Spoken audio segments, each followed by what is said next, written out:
राम राज्य दे दिया, इसीलिए राम राज्य में क्योंकि सीता की कोई सम्मान ही नहीं था। सुधीर चौधरी ने जिस तरह की बात कही है, और मतलब आप यानी कि ये कहना चाहते हैं कि आदिवासियों को तो केवल जंगलों में ही रहना चाहिए। अब देश में बेरोजगारी है, देश में महिलाओं के ऊपर इतनी हिंसा हो रही है, राम की बात करके दरअसल में आप महिलाओं के ऊपर और समाज के ऊपर मनुवादी समझ को आप थोप रहे हैं। होता है, हाल ही में बृजभूषण शरण सिंह के मामले में हमने अच्छी तरह से देख लिया है कि किस तरीके से बाहुबली का समर्थन करने के लिए पूरा सरकारी अमला साथ में खड़ा हो जाता है। बेटी बचाओ बेटी पढ़ाओ, बेसिकली बेटी को पढ़ाई से बचाओ और महिलाओं को चार दीवारी के अंदर धकेल देगा। अगर ऑनलाइन एजुकेशन घर पे हो रही है तो बेटर है कि लड़कियां घर का काम करें, ना कि शिक्षा के ऊपर ध्यान दें। का अध्यापकों का और महिलाओं का मेरे पास 3 है। बहुत ये महत्वपूर्ण विषय है क्योंकि नई एजुकेशन पॉलिसी देश की महिलाओं के तो बिल्कुल खिलाफ है। जिस तरह से करिकुलम का मनुवादीकरण किया जा रहा है, इतिहास के साथ जिस तरह की छेड़छाड़ हो रही है, जिस तरह से छात्रों के सिलेबस में से तर्कशीलता से संबंधित चीज़ों को हटाया जा रहा है, उसका महिलाओं के जीवन पर बहुत बुरा असर पड़ेगा। पूरी की पूरी NEP, क्योंकि वो शिक्षा के व्यवसायीकरण की ओर उसका पूरा जोर है। तो देश की महिलाएं, आम साधारण परिवारों की महिलाएं, जिनके लिए पहले ही उच्च शिक्षा को उनकी एक्सेसिबिलिटी, उच्च शिक्षा तक उनकी पहुंच पहले ही बहुत सीमित थी, और जब अब शिक्षा का निजीकरण होगा, कॉलेजेस को कहा जाएगा कि अपने फंड्स खुद जुटाइए, तो भारत जैसे देश में जहां सामंती समझ के चलते महिलाएं वैसे ही दोयम दर्जे की होती हैं, बेटियों को बोझ समझा जाता है, बेटियों के लिए दोहरे दहेज की व्यवस्था करना आम साधारण माँ बाप के लिए संभव ही नहीं होगा। और जिस तरह से ऑनलाइन शिक्षा के ऊपर NEP में बहुत जोर है, तो हम देखते हैं कि ऑनलाइन यानी अगर आपके पास डिवाइस है, पहली बात तो ये है कि आम साधारण परिवारों में कितनी लड़कियों के पास डिवाइस होगी।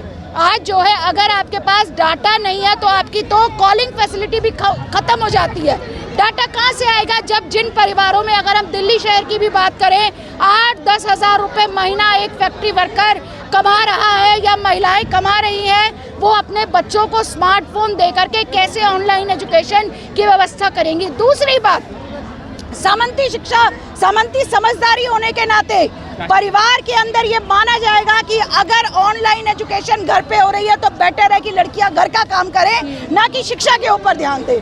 दूसरा सवाल, जिस तरीके से ये जो पूरा 4 इयर्स अंडर ग्रेजुएट प्रोग्राम है, वो देखने में बहुत अच्छा लग रहा है कि पहले साल के बाद सर्टिफिकेट, दूसरे के बाद डिप्लोमा और 4 साल के बाद डिग्री। एक्चुअली ये स्कूल को, कॉलेज को बीच में ही ड्रॉप करने को वैध बना रहा है। लड़कियों के लिए बहुत मुश्किल होगा कि 1 साल, चलो भाई अब सर्टिफिकेट आ गया है, चलो सर्टिफिकेट के बाद आप 4 साल बाद पढ़ाई कर लेना। कितनी बार ऐसा होगा कि लड़कियां पढ़ाई को बीच में छोड़ के फिर से वो एजुकेशन में अपने आप को एनरोल कर सकेंगी।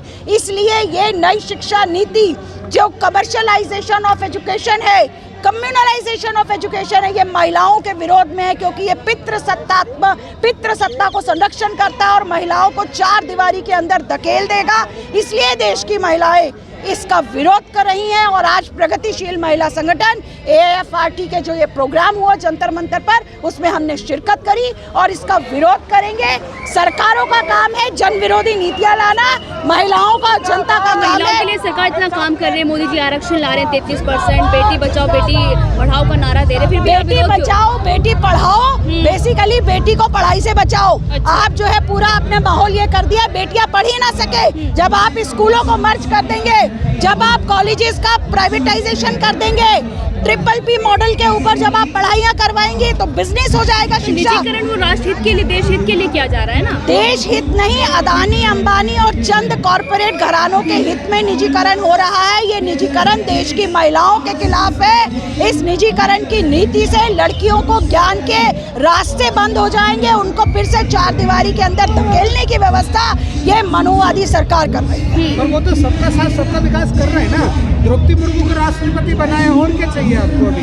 बिल्कुल, सबका साथ सबका विकास उनके लिए मतलब ये है कि केवल अदानी अंबानी कॉरपोरेट घरानों का विकास कभी कभी एक आध पद के ऊपर कुछ महिलाओं को स्थापित कर देने से आम साधारण महिला जनता का जीवन नहीं सुधरेगा, चाहे वो राष्ट्रपति पद पर बैठ जाए, चाहे किसी और पद पर। और अभी भी जिस आरक्षण की आप बात कर रहे हैं वो भी कहीं जाके 2029 में लागू होगा, और वो भी 33%। भारतीय महिलाएं देश की आधी आबादी है, क्यों नहीं 50% आरक्षण है, और क्यों नहीं इसी लोकसभा चुनाव से है। इसलिए ये मोदी सरकार का ढकोसला है। अभी और आपने इसकी अंतरिम बजट देखा होगा, उसमें महिलाओं को लखपति बनाने की बात भी रखी गई है। देखिए, ये जिस तरीके से आप सेल्फ हेल्प ग्रुप और लखपति दीदी बनाने की बात कर रहे हैं, मूल बात ये है कि जब आप उनको शिक्षा से दूर कर देंगे, जब आप महिलाओं के लिए शिक्षा एक माध्यम होता है, अपने आप को ज्ञान हासिल करके काबिल बना करके आप टेक्नोलॉजी से अपने आप को काबिल बनाते हैं, और ये जो आप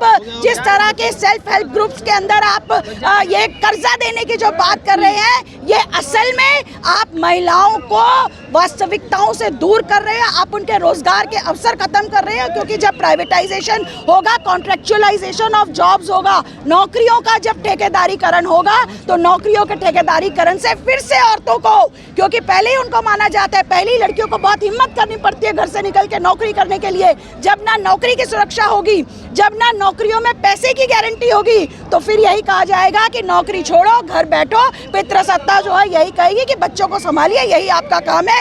यही मनुस्मृति कहती है कि पति की सेवा करना, परिवार को संभालना, यही आपका काम है, और यही मोदी सरकार की नीति अभी कर रही है। पर अब राम राज्य भी तो दे दिया ना मोदी सरकार। बिल्कुल, राम राज्य दे दिया। इसीलिए राम राज्य में, क्योंकि सीता की कोई सम्मान ही नहीं था, सीता को किस तरीके से वन में भटकने के लिए छोड़ दिया गया था। हम ये कहना चाहते हैं कि आप जो है, आप मौजूदा समय में राम की बात करके दरअसल में आप महिलाओं के ऊपर और समाज के ऊपर मनुवादी समझ को आप थोप रहे हैं। महिलाओं को चार दीवारी में भेज देने के आप पूरे के पूरे इंतजाम कर रहे हैं। पर वही भाजपा कह रही राम राज्य आने के बाद कोई मुद्दा ही नहीं बचा देश में। देखिए, भाजपा के लिए कोई मुद्दा नहीं बचा, क्योंकि उनका तो मुद्दा ये है कि किस तरीके से जब देश में बेरोजगारी है, देश में महिलाओं के ऊपर इतनी हिंसा हो रही है, देश में महिलाओं को शिक्षा नहीं है, देश के लोग रोजगार की तलाश में भटक रहे हैं, इनके अपने आंकड़े कह रहे हैं बेरोजगारों की संख्या बढ़ती जा रही है, तो जाहिर सी बात है ये मुद्दे न बने।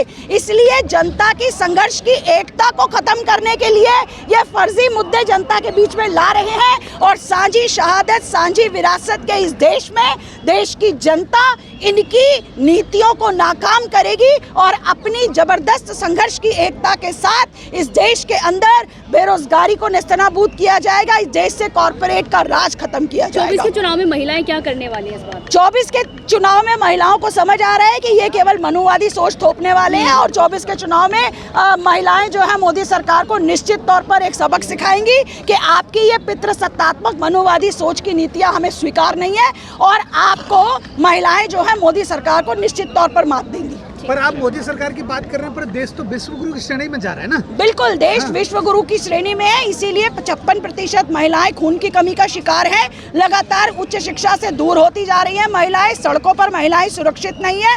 महिलाओं के ऊपर हिंसा जब होती है तो उस हिंसा को समर्थन करने के लिए बीजेपी के विधायक से लेकर के पूरा का पूरा अमला जो है उत्पीड़कों के साथ होता है। हाल ही में ब्रजभूषण शरण सिंह के मामले में हमने अच्छी तरह से देख लिया है कि किस तरीके से बाहुबली का समर्थन करने के लिए पूरा सरकारी अमला साथ में खड़ा हो जाता है। पर उनको तो बिल्कुल निष्पक्ष दिल्ली पुलिस ने कोई वो भी नहीं किया, हटा दिया ना। कहाँ, कौन से पद से हटा दिया, कौन से पद से हटा दिया? केंद्र सरकार ने किस तरीके से जनता के दबाव में आकर के, और वो भी हम देख रहे हैं किस तरीके से कुश्ती, अभी भी वो संजय सिंह जो है वो गेम्स करा रहे हैं, वो सर्टिफिकेट बांट रहे हैं लोगों के विरोध के बावजूद। तो ये कैसे हो रहा है? एक तरफ आप कहते हैं उनकी पावर्स खत्म कर दी, एक तरफ आप उनको सब कुछ करने देते हैं, और जो कुछ भी सरकार थोड़े बहुत जनपक्षीय कदम भी उठा रही है वो केवल जनता के संघर्षों की बदौलत। एक लास्ट सवाल है कि जो एक आदिवासी सीएम हैं, उनके ऊपर सुधीर चौधरी की एक टिप्पणी आ रही है, उसे आप कैसे देख रहे हैं? देखिए, ये बिल्कुल वही चीज है, ये मनुवादी सोच है इनका। जो हमारा जो भांड मीडिया है, ये सुधीर चौधरी ने जिस तरह की बात कही है,